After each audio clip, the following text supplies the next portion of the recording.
Hey, salut, c'est Manchot. Si jamais vous avez envie de venir pêcher avec moi, je vous donne rendez-vous sur la banquise le lundi, mercredi, vendredi et samedi vers 21h. Et sinon, bonne rediffusion. Nous voici maintenant en psychologie. Et ça commence bien d'ailleurs, puisque conscience et pensée, cette section est vide. Après, c'est vrai qu'il y a un article détaillé, on va pas aller le voir maintenant. Sexualité et amour. Oh, il faut que j'appelle quelqu'un là. Je crois que c'est ton moment là, Jean-Luc. Tu peux venir. Salut, c'est Jean-Luc. Alors, on va parler sexualité et amour. Certes, ce sera pas la question, mais on va dire que ça sera la partie co. C'est la partie in. C'est la partie coquine. Merci Jean-Luc pour ce moment très gênant. Tellement gênant que je... Voilà. Voilà. Donc, sexualité et amour. Le sexe ratio, qu'est-ce donc? Le rapport de masculinité ou sexe ratio chez l'être humain est le rapport entre nombre d'hommes et nombre de femmes dans une population donnée. Ah, d'accord. Moyen à la naissance observé chez l'être humain est entre 100 et 105, donc comme chez la plupart des espèces de mammifères. Quasi-symétrie avec un très léger excédent de garçons. Ah, donc voilà pourquoi le monde va mal. Parce qu'il y a un peu plus de garçons que de filles. Ce léger biais résulte principalement d'une plus grande mortalité des filles pendant la vie intra-utérine ou durant la période néonatale, alors qu'au moment de la fécondation, les probabilités de l'un ou de l'autre sexe sont égales. Alors honnêtement, est-ce que là on peut pas ramener sur la table la théorie de, en fait, on est conscient dès qu'on est dans le ventre de notre mère et que au vu du monde dans lequel on est, les filles se disent non, surtout pas, je veux pas vivre dans ce monde-là, donc paf. Non, là je crois que je suis peut-être un peu parti trop loin. Un peu beaucoup même. Et en vrai, c'est fou. Les êtres humains, à la star des bonobos ou des chimpanzés, peuvent pratiquer le coït de façon ludique ou sociale, ou avoir des pratiques sexuelles à visée non reproductive. Comme, oula, attention, j'espère que les mots passent, si je le dis tout doucement comme ça. Comme la masturbation, la sodomie, la sexualité orale, ou les pratiques homosexuelles. J'ai rien dit. Le coït est souvent la manifestation d'un très fort attachement affectif et émotionnel. Il se déroule en général à l'écart du groupe, c'est-à-dire dans l'intimité. Il est le plus souvent nocturne et fait l'objet de préliminaires et peut s'effectuer selon diverses positions. Oh non, l'idée m'est venue de pourquoi pas une pisciculture sur le Kama Sutra. Ça peut toujours être intéressant. Moi je suis là pour apprendre des choses. Pour les mettre en pratique, non, mais pour apprendre l'origine, en vrai, ça peut être rigolo. Et c'est pour ça aussi que cette émission existe, de se dire, ces choses-là existent, on sait qu'elles existent, mais finalement pourquoi en fait? Donc à voir. À la puberté, le corps des femelles et des mâles humains change via la modification des caractères sexuels primaires et la mise en place des caractères sexuels secondaires, marquant le début de la capacité à la représentation. Alors c'est quoi? Là ça parle des parties intimes, et là c'est quoi? Mais à la différence des caractères que sont les organes, ils ne participent pas direct. Ah d'accord, ok. Donc c'est pour différencier justement les deux sexes, enfin du moins parlant d'un humain mâle et d'un humain femelle. Chez les femelles, au niveau morphologique, il y a notamment le développement des parties adipeuses des hanches. Qu'est-ce que ça veut dire adipeuse? Qui a les caractères de la graisse ou qui en contient. Ok. Donc partie adipeuse des hanches et un développement de sein dont les formes inhabituelles pour une primate femelle auraient évolué en évoquant celles des fesses. Ouais, source insuffisante. Donc attention, à prendre avec des pincettes. Tout est à prendre avec des pincettes d'ailleurs, hein. On est sur Wikipédia, on sait jamais. La courbure de la lordose lombaire. Qu'est-ce que c'est que la lordose? La courbure intérieure vers la colonne en particulier. D'accord. Ah oui, donc ce fameux... la formation d'une taille en violoncelle. En violoncelle? Ah oui, ok, je vois. La modification de la pilosité ainsi que la bipédie permanente ont diverses conséquences. Le sexe est en partie dissimulé par la posture bipède et par la pilosité pubienne. Celle-ci pourrait favoriser la dissémination de phéromones. Les femmes humaines possèdent deux caractères évolutifs originaux. Le camouflage de l'ostrus. Ah oui, si l'ostrus c'est ce qui était appelé chaleur tout à l'heure, est une réceptivité sexuelle constante à n'importe quel moment de leur cycle menstruel. Le corps des mâles passe aussi par des modifications, taille plus grande, musculature et épaules plus puissantes, corps en trapèze. En trapèze, les mecs, vous êtes des trapèzes. Allongement du pénis dépourvu d'os pénien. Quoi? Le baculum ou os pénien est un os présent dans le pénis de la plupart des mammifères. Ah ouais, il est absent chez les humains et le singe attelle, mais présent chez presque... Oh, waouh! Donc ça veut dire que tous les autres animaux mâles ont un os dans le kiki. Attends, ça veut dire que moi, en tant que manchot, j'ai un os dans mon kiki. Bon, on va pas s'étendre sur le sujet. Contrairement aux autres primates, notamment le chimpanzé et le gorille, ce qui autorise une variation angulaire de l'érection, utile selon les positions de l'accouplement. Mue de la voix, développement de la pilosité pubienne et faciale, testicules de taille relativement moyenne en relation avec la capacité de répéter des copulations. Chez l'humain, il n'existe pas à proprement parler de parade nuptiale codifiée. J'avoue que ça serait un petit peu drôle quand même. Il y a des animaux avec des parades nuptiales plutôt rigolotes. Donc codifiées, même si certaines pratiques et situations, liées notamment à des activités culturelles telles que la danse et la musique, peuvent s'avérer seraient plus propices que d'autres à la formation de couple. Toutefois, selon l'ethnomusicologue australien Joseph Jordania, les origines de la danse et de la musique ne seraient pas liées au comportement reproductif, mais plutôt aux moyens naturels de défense et représenteraient une forme d'aposématisme et la capacité qu'ont certaines espèces d'émettre un signal d'avertissement clairement perceptible par de potentiels prédateurs. Pardon, c'est selon l'ethnomusicologue australien. Mais ils auraient créé la danse et la musique comme des moyens naturels de défense ou pour s'avertir de danger. C'est dingue! Genre, attention, attention. Non, oui, je suis con en plus, c'est parce que moi, du coup, je bouge, mais on me voit pas bouger.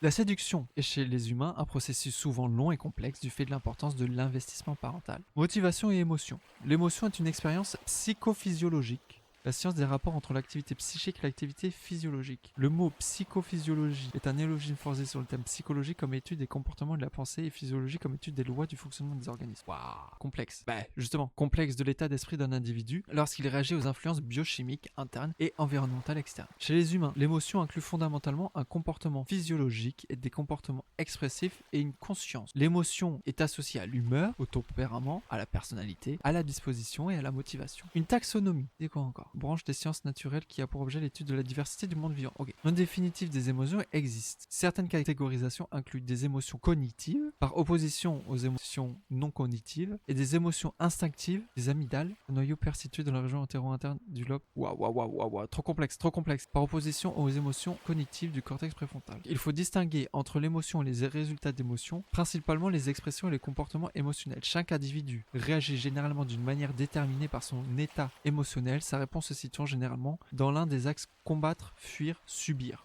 Alors moi, si jamais j'étais un humain et que je devrais m'identifier dans une des situations, c'est ces deux-là. C'est vraiment fuir et subir. Ça me caractériserait bien. Combattre, bah regardez avec mes petites ailes de manchot, c'est pas possible. Si jamais quelqu'un passe par là, je conseille d'aller voir des manchots qui se battent. C'est un peu rigolo. Sommeil et rêve. L'humain est un animal diurne, même s'il peut se tenir éveillé la nuit ou dormir le jour. Son rythme circadien, regroupe les processus biologiques cycliques d'une durée d'environ. Ok. N'est d'ailleurs pas tout à fait ajusté à la durée du jour. Comportement. Là, va y avoir plein de choses intéressantes. J'espère que ça va pas être trop long. Homo sapiens manifeste une activité culturelle variée qui se présente notamment sous la forme de l'usage d'une ou de plusieurs langues, ainsi que la perception culturelle du monde véhiculée par cette ou ces langues, de rites et de croyances, de connaissances et de savoir-faire techniques et scientifiques, domestication de différentes espèces animales et végétales, pratiques agricoles et culinaires, amélioration de l'habitat, fabrication et usage d'outils souvent très complexes, soins médicaux, d'usages comportementaux et sociétaux, sujets tabous. Ah, ça peut être intéressant. Une petite pisciculture sur les sujets tabous.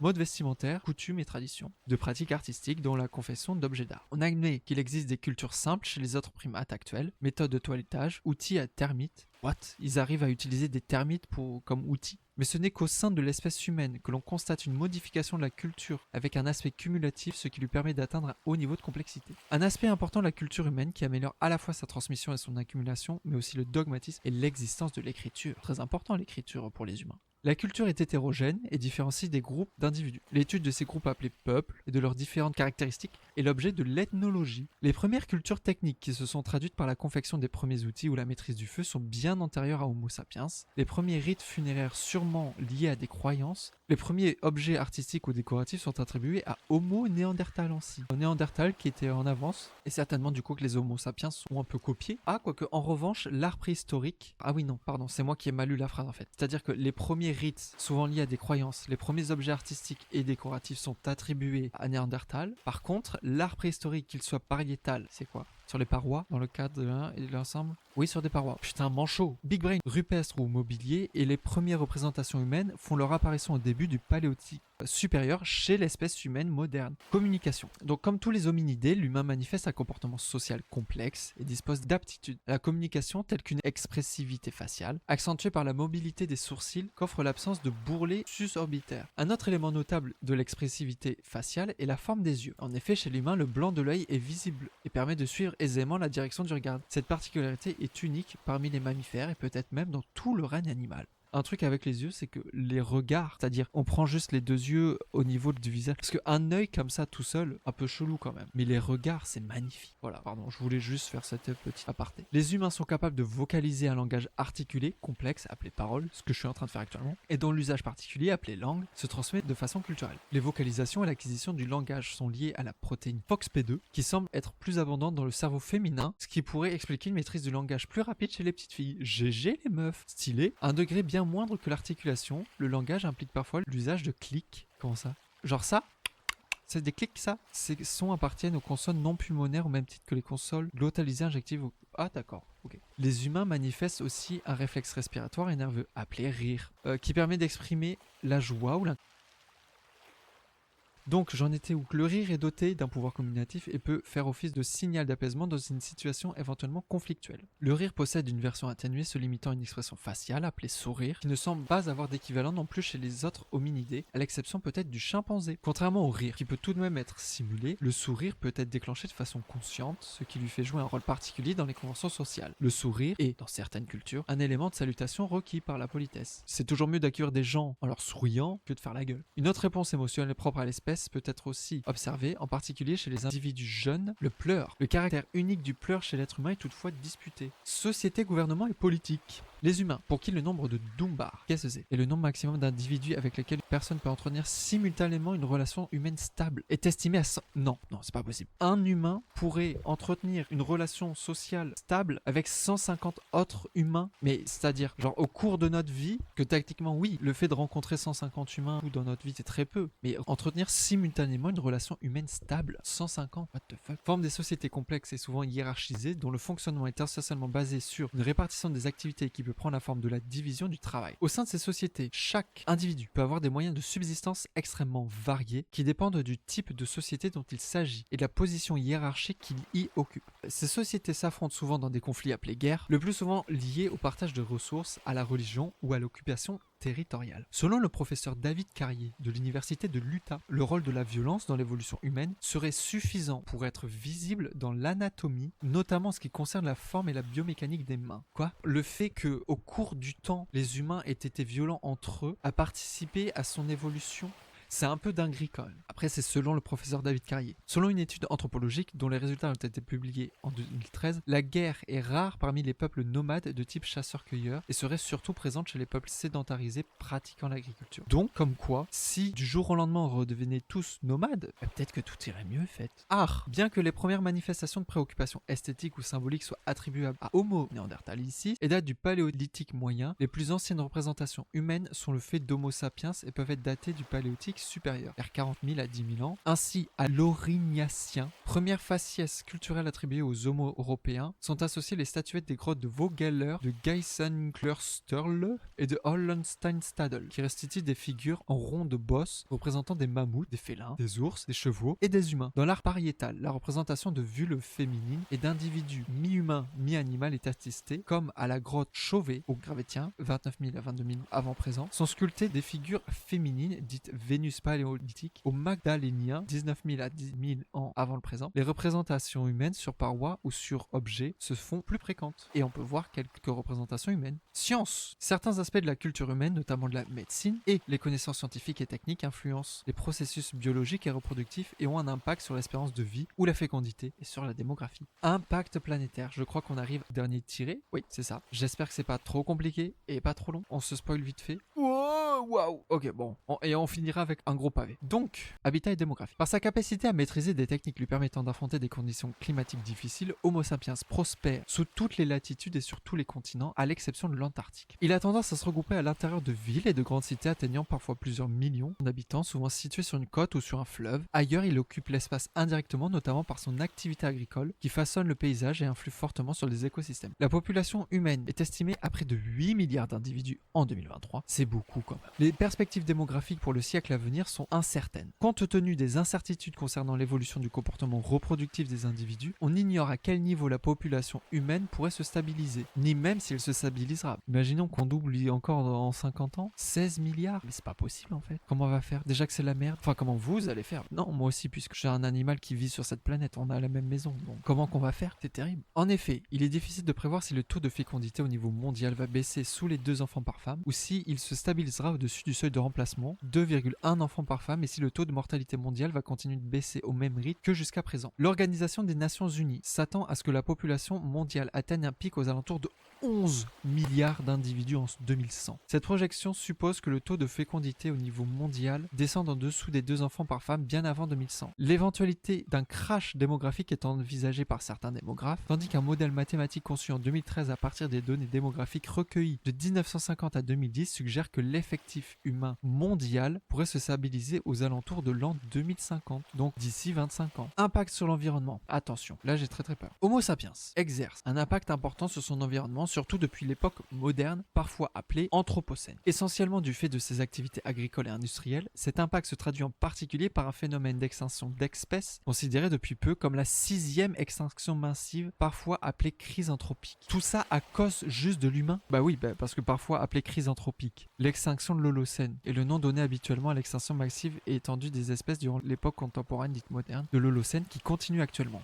Aïe, c'est terrible. Et encore je dis ça, mais je fais partie du problème. Dans certaines régions du monde, cet impact est ancien. Par exemple, la déforestation de la Chine a été entamée il y a 8000 ans environ. On a longtemps pensé que l'extension de l'agriculture en Afrique centrale avait été rendue possible uniquement par un recul naturel de la forêt tropicale humide primaire, dû à de longues périodes de sécheresse sévère qui se seraient succédées il y a 3000 ans environ. Mais l'analyse des sédiments anciens déposés par le fleuve Congo, qui offre un enregistrement continu du climat d'Afrique centrale pour les 40 000 dernières années, réalisé par des géochimistes, montre que la responsabilité humaine pourrait être au moins en grande partie à l'origine de la relativement brusque disparition des forêts tropicales d'Afrique centrale il y a environ 3000 ans, via une déforestation active qui a augmenté l'érosion, intensifié les intempéries et asséché cette partie de l'Afrique. Les carottages de sédiments fournissent des données montrant des modifications des précipitations normalement corrélées au flux de sédiments pour la période de moins 20 000 à moins 3500, mais depuis près de 3000 ans, on observe un découplage total entre précipitation et érosion, montrant que dans ce cas, le climat ne peut pas être le seul facteur expliquant la déforestation. L'équipe de Germain Bayon, géochimiste à l'Institut français de recherche pour l'exploitation de la mer à Plouzané, suggère que les ancêtres des actuelles ethnies bantoues de l'actuel Nigeria et Cameroun, connus pour avoir entamé des migrations en Afrique il y a environ 4000 ans, ont eu un impact significatif sur la forêt tropicale en déforestant pour l'agriculture et pour les forges permettant la métallurgie du fer.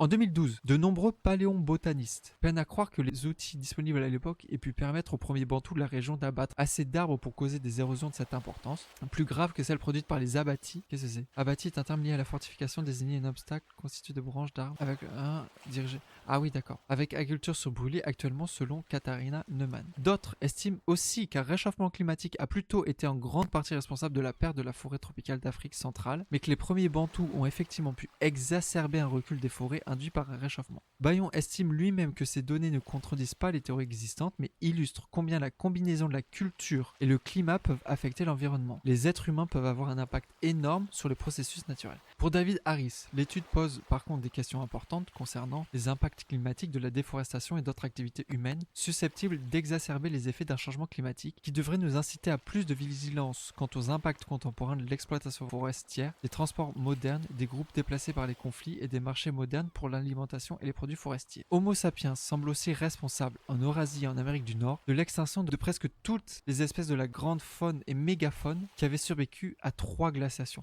Non mais ça c'est dingue. Alors déjà c'est quoi le mégafaune? Mégafaune désigne l'ensemble espèce de grande taille, ok. Il répond à différentes acceptions selon le domaine étudié. Donc c'est-à-dire, il y a des animaux qui ont survécu littéralement des glaciations. Ils ont survécu à ça, mais les hommes, les Homo sapiens, ont causé une extinction de presque toutes les espèces de la grande faune et de la ça c'est fou. C'est même pas la nature qui s'est faite littéralement, c'est les humains qui ont détruit la nature, qui ont littéralement décidé qu'une partie de la nature allait disparaître. C'est horrible. La déforestation, qui a tendance à provoquer la réduction voire la destruction du milieu de vie de nombreuses autres espèces, animales, végétales, fongiques, terrestres et aquatiques, est une pratique ancienne en zone tempérée de l'hémisphère nord, mais récente et très rapide au niveau des forêts tropicales et humides telles que celles d'Amérique du Sud et d'Indonésie et d'Afrique, bassin du Congo par exemple. Ça me déprime premier degré. La disparition accélérée de groupes entiers d'espèces animales, végétales et fongiques qui en découlent est parfois qualifiée d'extinction de l'Holocène ou de 6e extinction. L'agriculture intensive fait un usage important d'engrais et de pesticides qui peuvent avoir un impact sur l'environnement. Un autre aspect important de l'impact des humains sur l'environnement est le fait qu'ils transportent de nombreuses espèces domestiques ou synanthropes.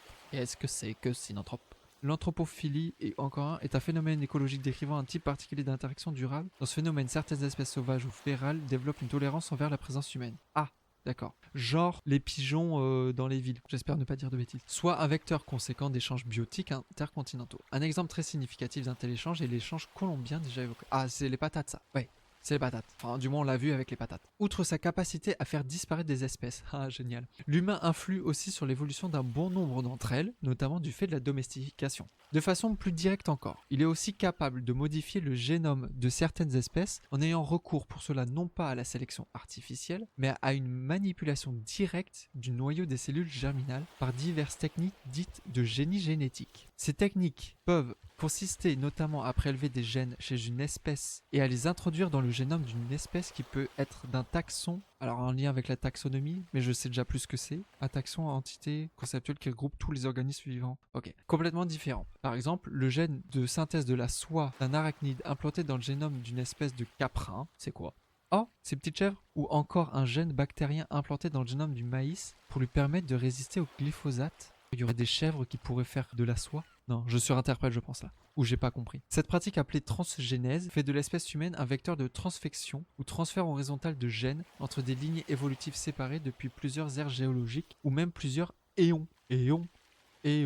On rentre, pardon. Un éon est originellement le premier niveau de subdivision géochronologique. Oh, wow, trop complexe. Au début du XXIe siècle, une espèce de type bactérien, dont le génome a été entièrement conçu par ordinateur, a été créé pour la première fois. Qu'est-ce que c'est que ce délire? On ignore à l'heure actuelle quel pourrait être l'impact de ces productions humaines sur l'environnement à long terme, mais d'ores et déjà l'apparition de ces espèces par un processus qui ne relève pas de la théorie synthétique de l'évolution constitue un événement sans précédent dans l'histoire de la vie sur Terre. Et quoi? La mise au point récente des techniques dites de forçage génétique constitue aussi un jalon remarquable qu'elle permet à des gènes d'être transmis par reproduction sexuée sans pour autant respecter les lois de Mendel. Qu'est-ce que c'est? De vérité? Ok, pas compris. Attends, c'est-à-dire que les humains ont réussi à créer une espèce de type bactérien grâce à quelque chose fait par un ordinateur, mais what the fuck? Donc c'est-à-dire que les humains ont littéralement créé une espèce... Alors bactérien, est-ce que les bactéries sont des animaux? Je sais pas.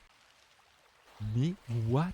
Et enfin, dernier paragraphe, l'activité humaine produit aussi annuellement environ 40 milliards de tonnes de dioxyde de carbone, principalement par l'utilisation de combustibles fossiles comme source primaire d'énergie, ce qui fait de l'espèce humaine le premier facteur biotique de production de ce gaz. Les quantités dégagées sont très importantes, même par rapport aux facteurs de production abiotiques tels que le volcanisme, qui en émet environ 100 fois moins. Ah ouais, non mais c'est fou. Cette production a entraîné une augmentation sensible de la quantité de CO2 dans l'atmosphère. Le dioxyde de carbone étant un gaz à effet de serre, ces taux élevés dans l'atmosphère sont considérés comme l'un des facteurs prépondérants pour expliquer le réchauffement climatique. Et nous voici arrivés à la fin de notre poisson sur les humains. Voilà toutes les références au cas où. Et on a fini sur quelque chose de vraiment... Wouh, génial. Là, je vais aller me coucher avec une envie de vivre fois 1000. Pas du tout. Bon, c'était très cool. Je l'avoue, j'ai préféré cette partie qu'à la première partie. Le but, c'était de savoir un peu plus sur l'humain tel qu'il est actuellement. Puis l'impact, voilà, si j'aurais pu me l'éviter pour aujourd'hui, ça aurait pu être pas mal. Mais bon, c'est comme ça, c'est comme ça. Voilà, très intéressant les humains. Même si là, honnêtement, j'ai l'impression d'avoir rien retenu. Je suis sûr que demain, je reviendrai avec des trucs quand même.